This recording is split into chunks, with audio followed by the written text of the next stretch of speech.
मु अनुरोध करुच्ची समस्त को जे डीजे को व्यवहार करंतुनी, अन्य काम व्यवहार करंतु, पूजा पर्वाणी व्यवहार करंतुनी। संगीत होउची एभला माध्यम जहा द्वारा में भगवान को प्राप्ति करि। जय जगन्नाथ, नमस्कार। मु ज्ञान शर्मा, रिटायर्ड प्रोफेसर। आम समाज रे वर्तमान गणमाध्यम रे आमे पढ़ुचंती जे पूजाटी डीजे मुक्त हो।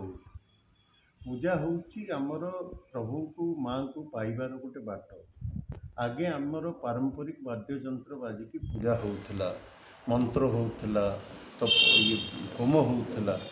तेणु सेथिरे अल्प लाइट साउंड रे बजेइले किछि नै, किंतु वर्तमान जो डीजे हेलानी 100-110 डेसिबल जो चलुची ता द्वारा वयस्क नागरिक आम भाया लोक जो मैंने 70 उपरे हेलेनी, 75 उपरे हेलेनी, 60 उपरे भी हेलेनी, पिलांक पाई मध्य बहुत केस हो जो कि एते हाई फ्रिक्वेन्सी रो साउंड शुणिकी, डेसिबल रो साउंड शुणिकी लोक मरी जाइछन्ति।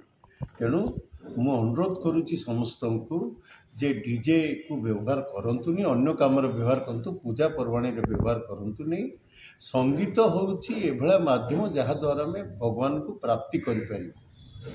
तेणु से संगीत को ये जो पदार्थ कराउची डीजे माध्यम रे ताकू आपण माने समस्ते बारण करंतु, समस्ते ताकू कहंतु जे ना आम एटा व्यवहार करिबा नै। आमे सुमधुर संगीत शुणिबा, भल संगीत शुणिबा, भजन शुणिबा।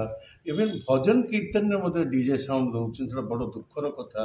भजनटा केते कान को मधुर लागिबा उचित, से मध्य कर्कश लागुची, कोलाहल बळा हो जाउची, पाटतुंड बळा हो जाउची।